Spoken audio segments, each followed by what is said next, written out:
commence le livre de 1 Timothée et comme d'habitude, on va faire la vue d'ensemble du livre avant de commencer. Donc, je vous la remonte, ma Bible d'études Vie Nouvelle. Et franchement, elle est très complète. Il y a des explications, enfin, il y a justement la vue d'ensemble au début de chaque livre, les explications de pratiquement tous les versets. Il y a des cartes et tellement d'autres informations importantes et intéressantes. Si tu cherches à acheter une nouvelle Bible, je te conseille celle-là. Franchement, elle est top, je la recommande. Donc, 1 Timothée, la vue d'ensemble.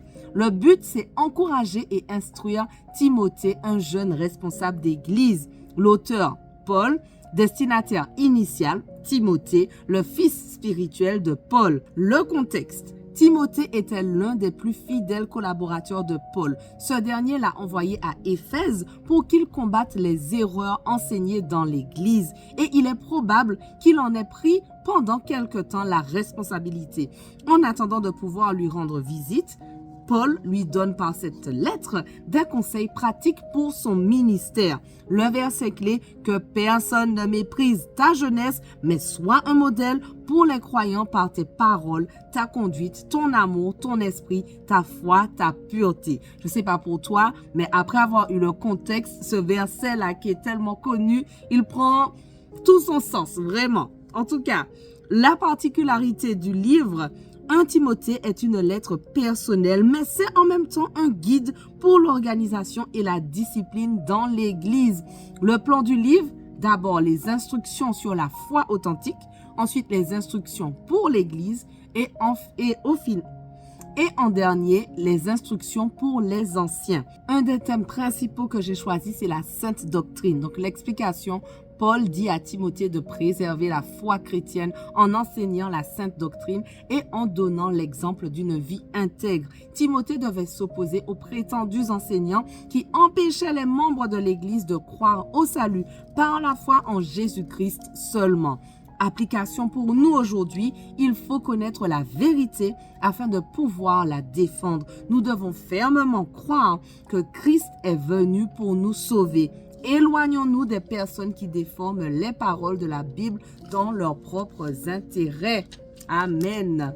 Alors, on commence la lecture. Donc, 1 Timothée 1.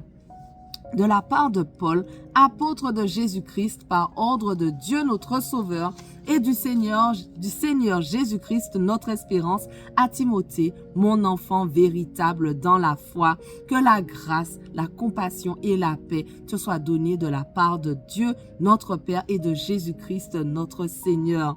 À mon départ pour la Macédoine, je t'ai encouragé à rester à Éphèse pour donner instruction à certaines personnes de ne pas enseigner d'autres doctrines et de ne pas s'attacher à des fables et des généalogies sans fin qui produisent des controverses au lieu de servir le projet de Dieu qui s'accomplit dans la foi. Le but de ces instructions, c'est un amour qui provient d'un cœur pur, d'une bonne conscience et d'une foi sincère.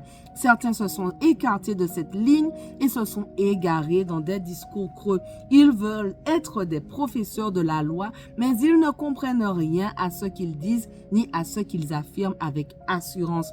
Nous savons que la loi est bonne, pourvu qu'on en fasse un usage légitime, en sachant bien qu'elle n'est pas faite pour les justes, mais pour les malfaiteurs et les rebelles, les impies et les pécheurs, les sacrilèges et les profanateurs, ceux qui tueraient père et mère, les meurtriers, ceux qui vivent dans l'immoralité sexuelle, les trafiquants d'esclaves, les menteurs, les parjures et tout ce qui est contraire à la sainte doctrine.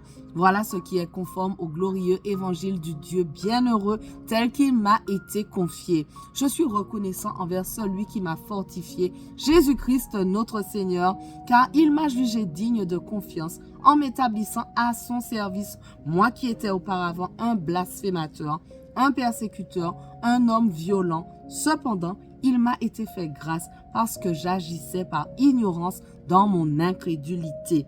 Et la grâce de notre Seigneur a surabondé avec la foi et l'amour qui sont en Jésus-Christ. Cette parole est certaine et digne d'être acceptée sans réserve. Jésus-Christ est venu dans le monde pour sauver des pécheurs.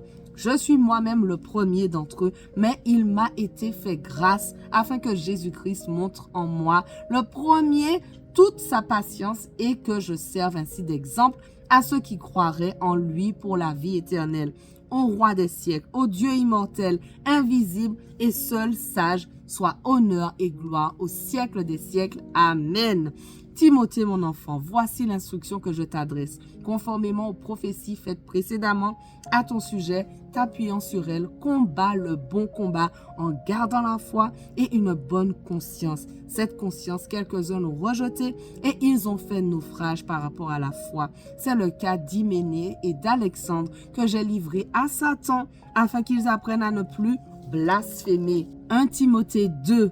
J'encourage donc avant tout à faire des demandes, des prières, des supplications, des prières de reconnaissance pour tous les hommes, pour les rois et pour tous ceux qui exercent l'autorité, afin que nous puissions mener une vie paisible et tranquille en toute piété et en tout respect.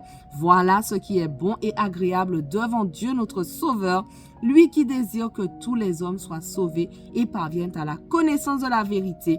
En effet, il y a un seul Dieu et il y a aussi un seul médiateur entre Dieu et les hommes, un homme, Jésus-Christ, qui s'est donné lui-même en rançon pour tous. Tel est le témoignage rendu au moment voulu et pour lequel j'ai été établi prédicateur et apôtre. Je dis la vérité devant Christ. Je ne mens pas, chargé d'enseigner les non-juifs dans la foi et la vérité. Je veux donc que les hommes prient en tout lieu, en élevant des mains pures, sans colère ni arrière-pensée. De même, je veux aussi que les femmes, habillées d'une manière décente, se parlent avec pudeur et simplicité, non avec des tresses, de l'or, des perles ou des toilettes somptueuses, mais plutôt avec des œuvres bonnes, comme cela convient à des femmes qui affirment honorer Dieu. Que la femme s'instruise paisiblement dans une entière soumission. Je ne lui permets pas d'enseigner et de dominer sur l'homme, mais je lui demande de garder une attitude paisible. En effet, Adam a été formé le premier, Ève ensuite, et Adam n'a pas été trompé, alors que la femme trompée s'est rendue coupable d'une transgression. Cependant, elle sera sauvée à travers sa descendance si elle persévère avec simplicité dans la foi, l'amour et la progression dans la sainteté. 1 Timothée 3. Cette parole est certaine. Si quelqu'un aspire à la charge de responsable, c'est une belle tâche qu'il désire. Il faut donc que le responsable soit irréprochable, fidèle à sa femme, sobre, réfléchi, réglé dans sa conduite, hospitalier, capable d'enseigner. Il ne doit pas être buveur, violent, ni attiré par le gain, mais au contraire, doux, pacifique et désintéressé. Il faut qu'il dirige bien sa propre maison et qu'il tienne ses enfants dans la soumission et un entier respect. En effet, si quelqu'un ne sait pas diriger sa propre maison, comment prendra-t-il soin de l'Église de Dieu? Il ne doit pas non plus être nouveau converti, de peur qu'aveuglé par l'orgueil, il ne tombe sous le même jugement que le diable. Il faut enfin qu'il reçoive un bon témoignage de la part des gens de l'extérieur, afin de ne pas tomber dans le discrédit et dans les pièges du diable. Les diacres, eux aussi, doivent être respectables, n'avoir qu'une parole et ne pas s'adonner à la boisson, ni être attirés par le gain. Ils doivent garder le mystère de la foi avec une conscience pure, qu'on les mette d'abord à l'épreuve et qu'ils exercent ensuite leur ministère s'ils sont sans reproche. De même, les femmes doivent être respectables, non médisantes, sobres, fidèles en tout. Les diacres doivent être fidèles à leurs femmes et bien diriger leurs enfants et leur propre maison. En effet, ceux qui ont bien rempli leur service gagnent l'estime de tous et une grande assurance dans la foi en Jésus-Christ.